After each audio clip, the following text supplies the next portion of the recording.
Hi everyone, and welcome to today's webinar, How Parents Can Help a Child Who Has Speech and Communication Difficulties Using the Colorcards Apps. First of all, I just want to run through some housekeeping items. This is a chat-based webinar only, so you can only enter questions in the chat box on your screen. We will attempt to answer the questions as we go, either in the discussion or in the chat box in reply to you.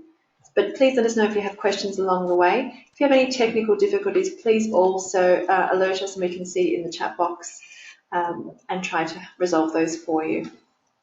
This webinar will be recorded, so you will be able to review it later or share it with colleagues as required.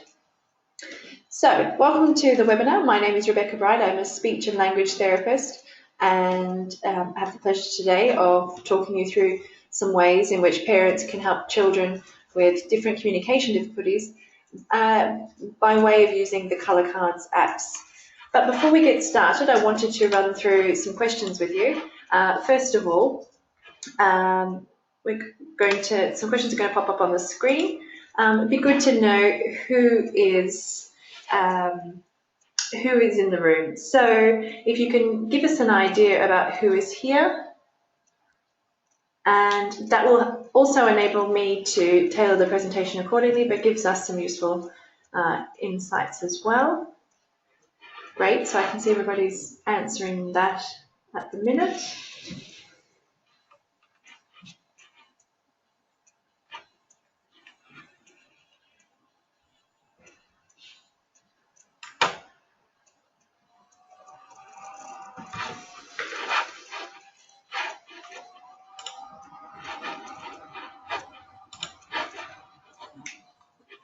Okay, great.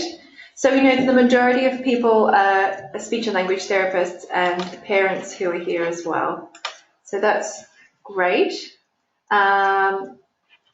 Next question I wanted to ask you is how many of you are using iPads when working with children?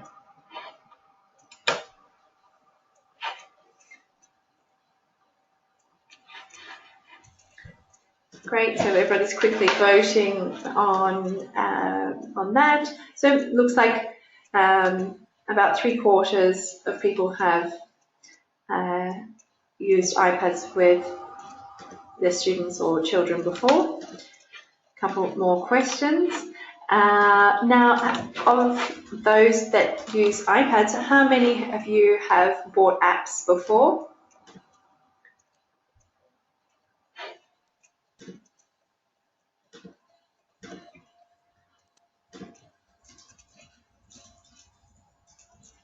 Okay, again, so slightly more people have bought apps rather than those that haven't.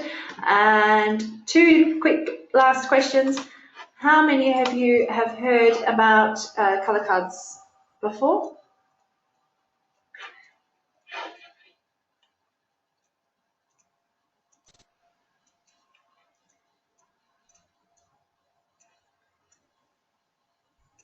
Great, so it's really 50-50, which is good. And if you had heard of them, how many of you have used the apps before?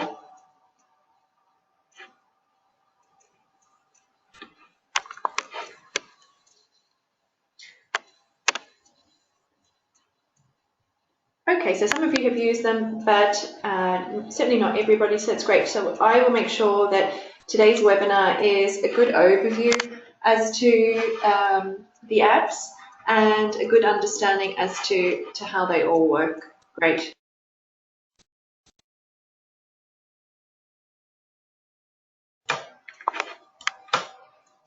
Before we start, one of the things I wanted to mention is that we have a very, very special offer just for the next 24 hours that you can buy any of the 5 apps for just $1.99, or that's £1.49. So that's a massive discount that's available at the moment.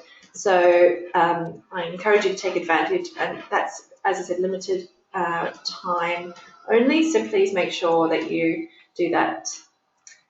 Right.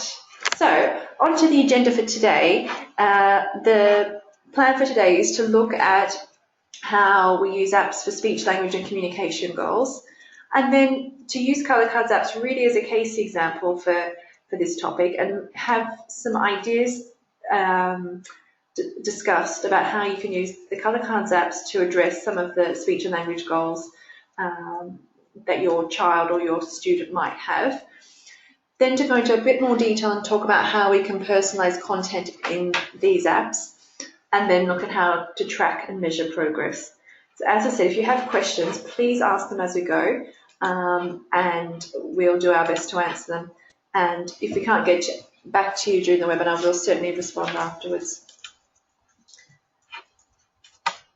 So just recently, I did a survey of 139 speech language pathologists or speech therapists, depending on where you are, and asked them about using apps for speech and language therapy. And more specifically, I asked them about which area of their practice they were using apps in. And the two areas really where therapists were using apps the most were for both speech-based goals and language-based goals. So just to be clear, so speech goals based on how the speech sounds and the sounds that somebody's using, and the language-based goals, so the structure or the grammar that somebody's using. Less were using it, but still a significant number, 30%, I think, still quite a high number, were using apps for speech and language therapy goals related to cognition, and 19% were using them for other areas other than speech, language, or cognition. So perhaps pragmatics, literacy, or other areas that they identified outside of the term speech, language, and cognition. So as you can see, a lot of therapists are currently integrating apps into their practice. So why might parents want to use apps? So we know that therapists are, and they're definitely using it in their practice. One of the big reasons I think parents might want to use apps is because it will facilitate continuation or carryover of the goals from speech therapy sessions.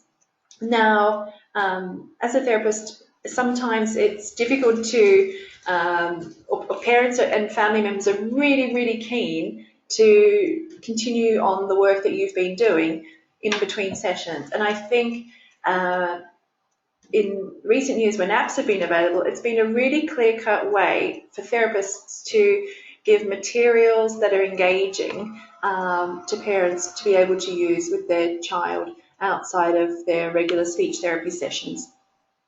I hear quite often about parents using apps during longer breaks from speech therapy, for example, over the summer holidays, for practice when parents might be home more than others, or more chance to spend time at home with their children. Parents might want to use apps because game-based learning is often more enjoyable for children, but also sometimes for parents. And I think one really nice reason that parents might want to use app is because it can then be speech therapy tasks then move from being a worksheet or a book of work to being something that the whole family can participate in. Younger siblings or older siblings might be wanting to play the games that form some of the practice tasks that a speech therapist might set, or that the therapist has identified would be great tools to use. And as I said, because sometimes it feels like speech therapy practice is homework, and that's not always an attractive option for some of our students, or for some parents as well, as I well know. So we need to make sure that the work that we pass on to parents is engaging, and that students are motivated to do it. And I think that's at the core of why sometimes apps have really made an impact in the speech therapy industry, is because what I think we're all observing is that in general the use of apps is highly motivating for a number of our clients. Another reason I think parents might want to use apps is because more and more we're all using smartphones or have tablets at home where possible. So it's sometimes easier than, for example, logging into a website or having to use other resources. But I'd be happy to hear other suggestions as to why parents might find apps more useful than say, other materials. So that's why speech therapy tasks are often great to do on an iPad, both from clinicians and parents' perspectives. But what are some of the practicalities and some of the issues that I think we need to consider?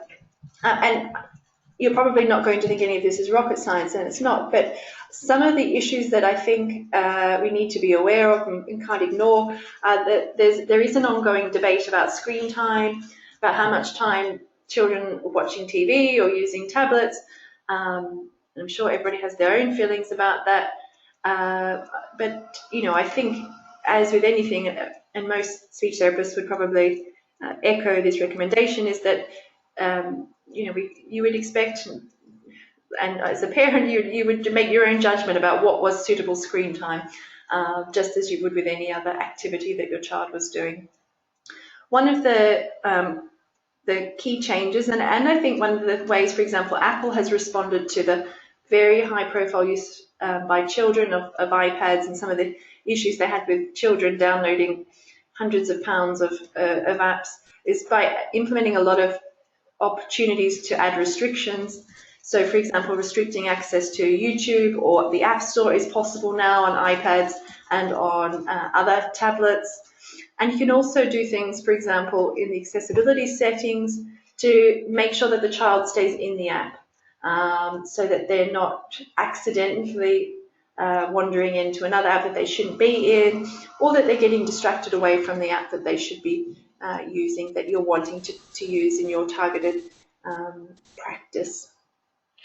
I think there are practical issues around how we share what happens, for example, in the clinic versus what happens at home. And a lot of the speech therapy specific apps now are building in ways that reports can be either emailed out or shared from one device to another. And that's really helping overcome or really facilitating a way of communicating between teachers and parents. So that's really opening up another channel.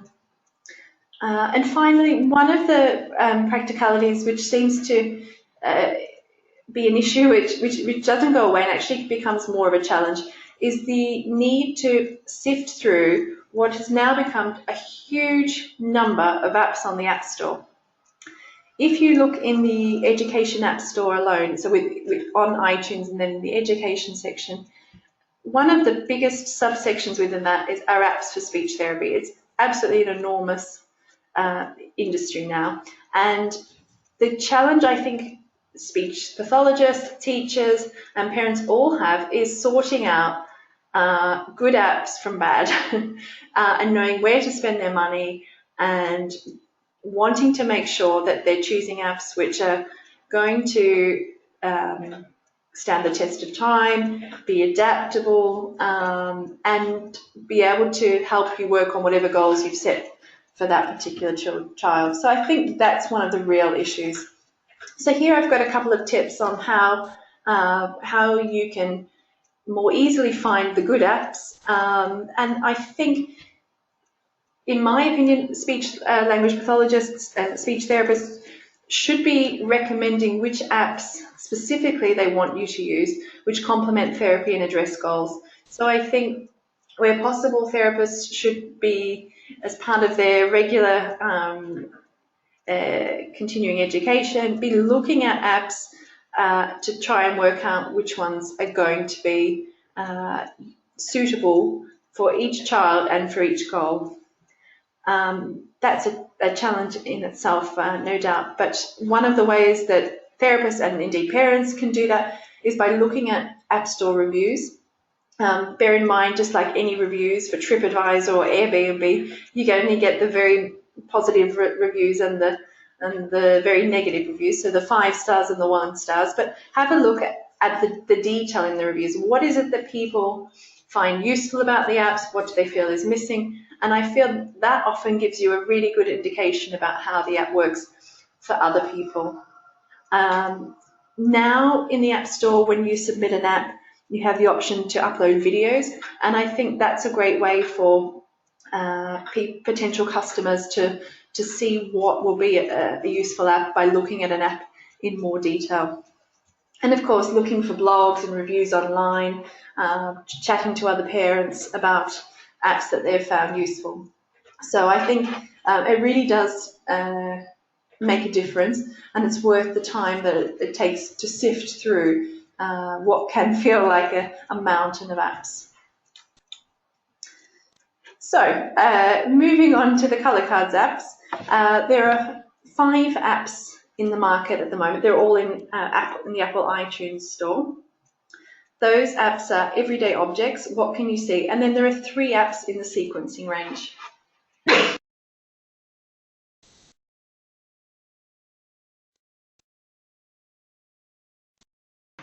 So those 5 apps are the apps that are currently available.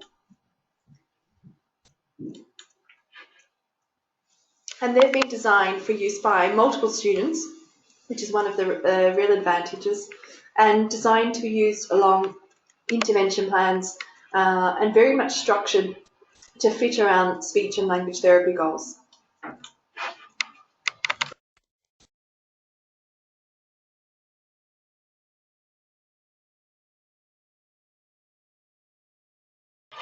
Apologies, I'm just having a little coughing fit. Okay, so what I really wanted to get into today was ideas around using the Colorcards apps.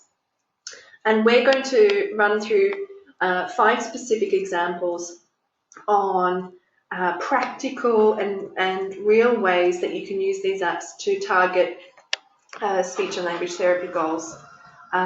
These are meant to just illustrate some of the ideas, and hopefully you'll be able to build on those ideas and take them into your own setting or make them applicable to your child or to the student that you're working with.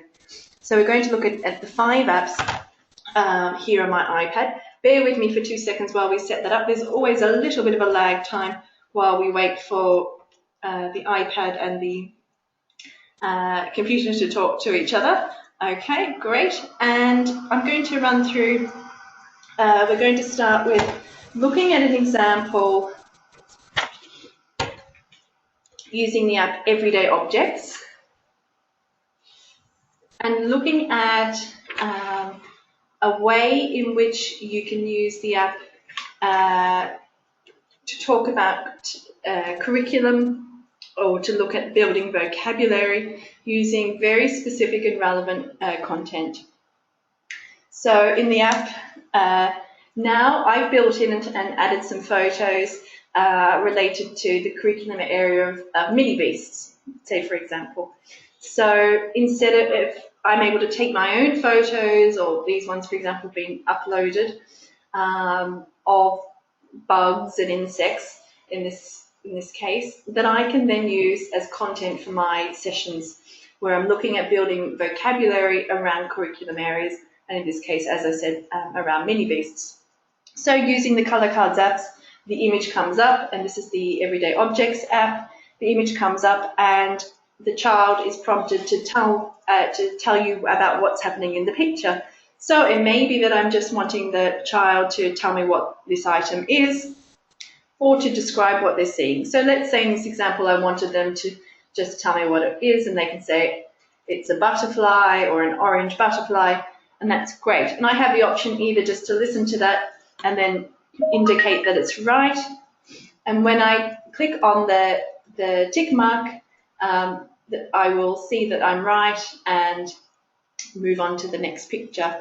So here's the next one. This time, for example, what I can get the child to do is use the recording tool that's built into the app.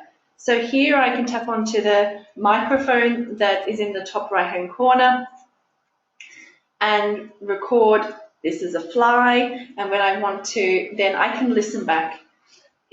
In my experience, this is a great way of working on some of the other skills that are really important for most of our clients, looking at self-evaluation and self-monitoring, and also listening skills. So by recording and listening back, I can hear what I said and then with the child make a judgment about whether I got that right or wrong. So that's one of the really fabulous features built into all of the Colorcards apps, which I think makes a real difference. So as you can see, I can add content relevant to a curriculum area. So it can be, in this case, as I said, bugs for mini beasts, but it could be, you know, if the topic was weather, it could be images about weather, and it really can lend itself to just about any topic that you chose. So it's a very, very flexible way to use the app on a very simple goal. So that's everyday objects and how I would use it for building vocabulary.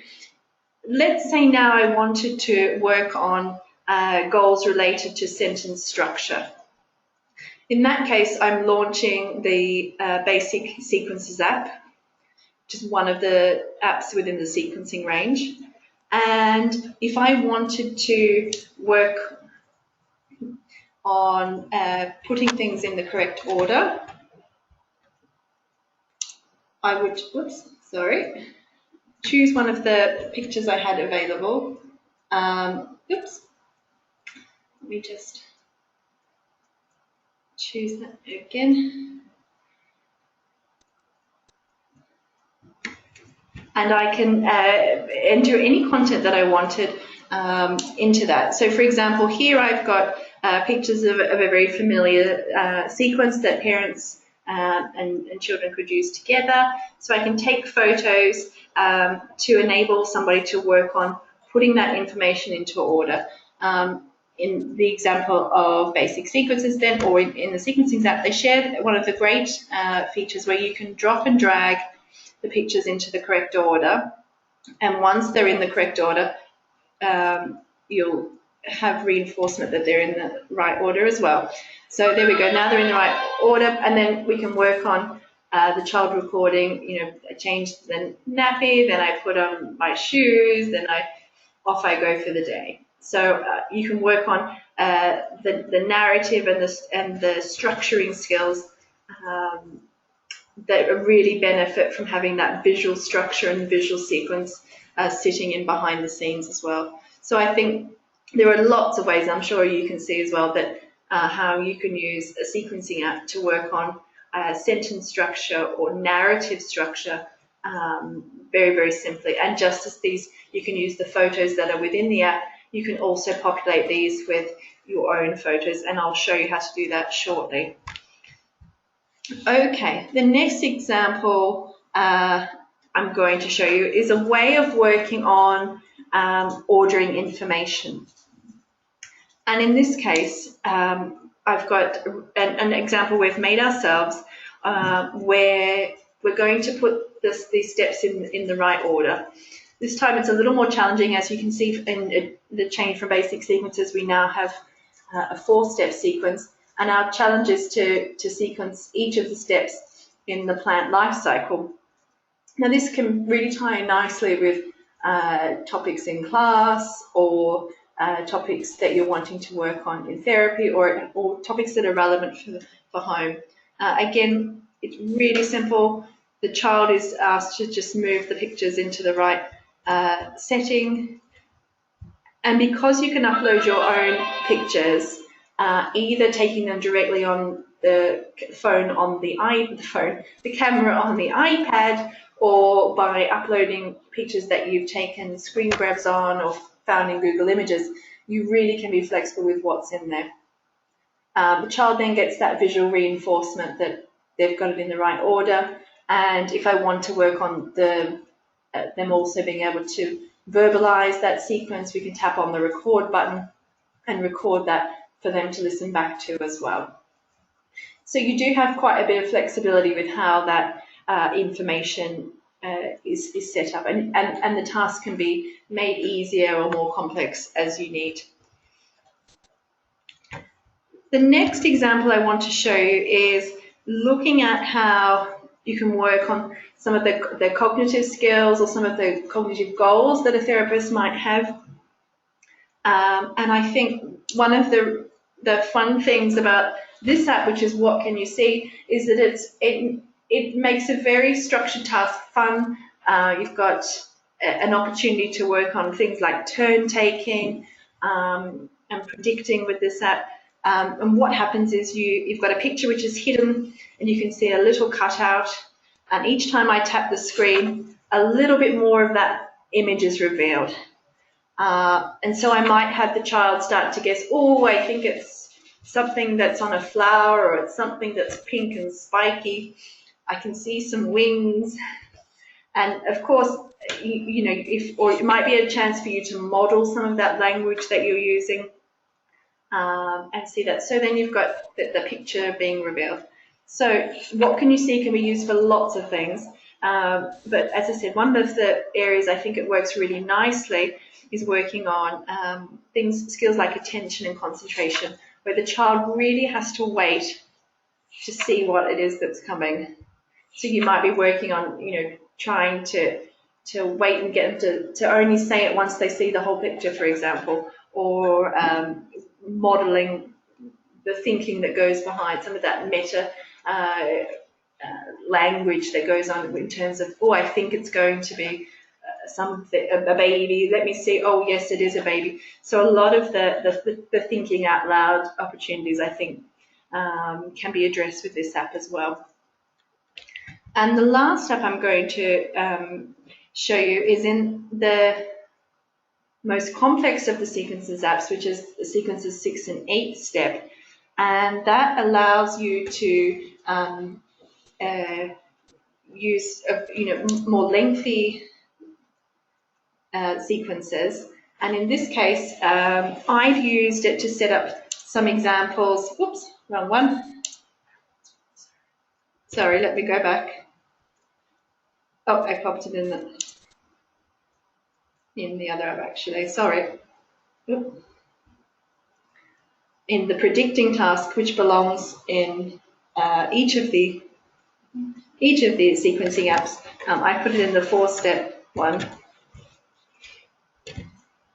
Sorry, it seems to be a bit of a lag between what I'm doing on the iPad and what's coming up on the screen. Let me try starting that again. Okay. So I go into the predicting game and I can choose how many cards I want. And the content that I built into it is looking at getting the child to problem solve about what they think is going to happen next. So in this case, here's Melanie, who works in our office, and we've taken some pictures of her, and I can say, oh, what do you think is going to happen next? Oh, well, I think Melanie's going to have a drink of water. So I can record that, and then let's see what happens next. Uh-oh, she's spilt the water. So this is a great way to work with the student to then say, what happens next? And you might be working on that child being able to ask for help. So maybe I've spilled the water, so then I ask mum to help me clean it up. Or you might be working on independent skills.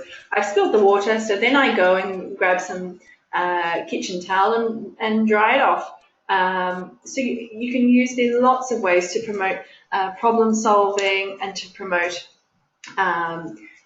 some of the basic living skills and all those sorts of things that come into being able to predict, looking at different options. I could say, what happened if I didn't go and get the paper towel? Well, then the table would still be wet and we'd need some help. So it gives you lots of ideas on working on those really important skills of being able to verbally problem solve and be able to come up with ideas as to what to do.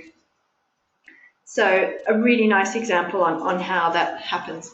Okay, I'm going to flip back to the presentation. Bear with me, as I said, there's always a little lag in between moving between the iPad and back to the presentation.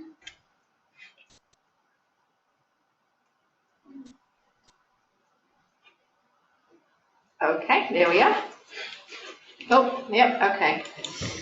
So we've looked at 5 different ways you can use the apps to work on the goals that we identified now. But you can probably see lots of ways you could use the apps to work on the goals that your child or your student is working on. One of the real benefits of the Colorcards apps, in my opinion, is the ability to personalize and customize the content.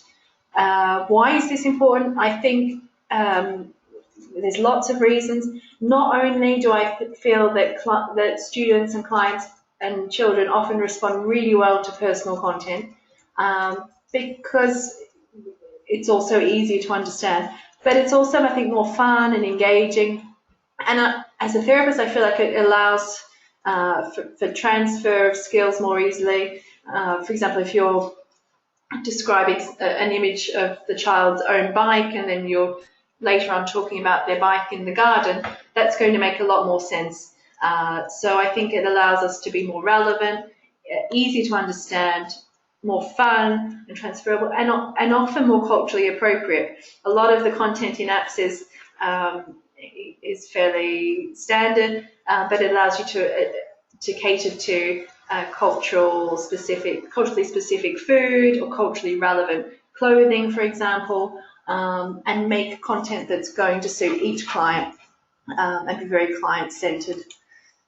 So how do I do this? Well, I can take photos to include in the sequences or the object-based apps, so either everyday objects and what can you see, or the sequences range. There's an option of taking the photos within the apps, but you can also do things like take screen grabs or screenshots, for example, of a child's favorite characters. So for my little boy, that would be Peppa Pig, and you could have Peppa Pig in each of your pictures if you needed to. So there's lots of ways you can personalize the content that's in there, replacing the standard photo library that comes with the apps. You can also add the child's photo to the profile so that each time you use the app, their photos in the corner, and that's a really lovely way for the child to personalize the app. And of course, as you saw before, you can use the voice recording feature to record their own content, their own verbal description of a picture or a sequence, and then hear that back. So there's some really great ways that you can personalize and customize the apps for people of all ages, really. Okay, so we know how to personalize the apps, how to customize them, and how the apps work, but how do we use the apps to measure progress? Well, mostly because we're wanting to measure achievement against therapy or intervention goals, as well as, of course, client-reported outcome measures. We can use within all of the Colorcards apps, the in-app reporting feature. That enables that automatically tracks progress within the apps. It allows you to see progress between sessions, so you can see change over time. You can also then go drill deep into each session and see how somebody has done on a specific task or with a specific picture. So you can see very top level information, and you can also go down into a much finer detail as well. You've also got the opportunity you've got, for example, the reporting feature, a section where you can add your own observations.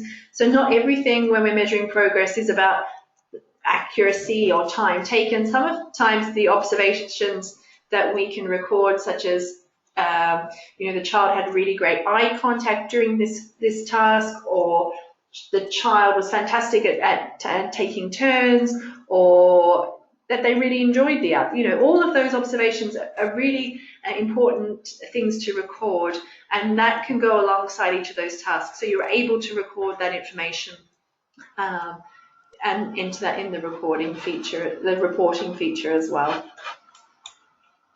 Here you can see how the reporting tool looks. That this is consistent across the apps, which makes life a little bit easier, especially if you're using more than one app. And you can see, for example, for this student here, we can see her name and her photo. This box is empty, but here is where I can enter information about the child that I want to add.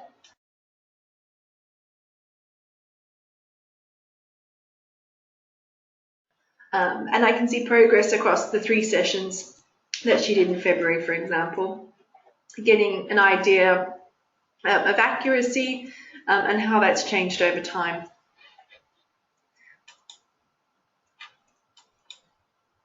So you need to set up a new user ID for each of the students, and you can have multiple students on each iPad. You can personalize and annotate those, and you can review each student's report one by one. So you can have a whole class a class list on there or a caseload on there, and individually review each of the students' reports. One other thing I wanted to do was to show you some of the other resources that are available to use with the Colorcards apps. Here is a great table that's available on colorcardsapps.com, which allows you to see and get ideas on different ways you can use the apps to work on various areas of difficulty or target areas. So you're able to log in, and this is downloadable from the website. So you can see, for example, if I was working on thinking about the listener, I could, it's given a suggestion for a task about how I could use it with everyday objects, for example. And I could describe what I could see in the picture, but focus on all the irrelevant details, and then see if the child can work out what it is that I'm looking at.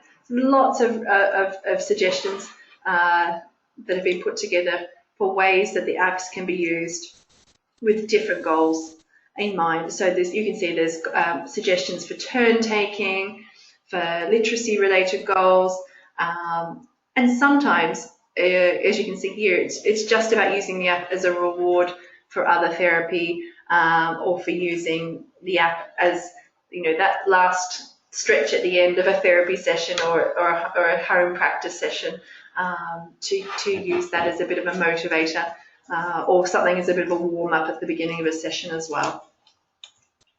So those resources are all available at colorcards.com, so you're able to access those and download those off the website. One of the other resources that I'll signpost you to is a lovely video from a child named Aidan, who's been using the Colorcards apps, and you can see how he's implementing those at home with his mum. It's a really lovely example there, so please go and have a look at both of those resources. I'm going to, one very last time, remind you of the special time-limited offer where you can download any of the apps from iTunes for that very special price. So please make sure you take advantage of this tremendous saving, and as I said, very time-limited, so be quick. And I'm going to leave it at that. If you've got any questions, please let me know. I'm going to be online for a little while longer, and we'll be able to answer those questions for you. I'm going to ask 2 quick questions before we close, so you can answer those as you think of your questions and type those in. So first question is, how many of you, based on what you've seen, think you might use the Colorcards apps? And good, glad to see most of you would, that's great. And then finally, if you could be so kind as to rate the webinar so that we can work on improving each of the following webinars to come. So thank you for your time. We're online now to answer any questions. Please do also let us know if you would be interested in reviewing the apps, or if you'd be interested in looking at how the apps might work in your classroom or in your setting. If you have specific questions, we're very happy to answer them. As I said, we'll be online for the next 10 minutes, so if you have any questions, do let us know. We'll be very, very happy to answer those. So otherwise, I'll thank you, and we look forward to seeing you at the next Colorcards webinar.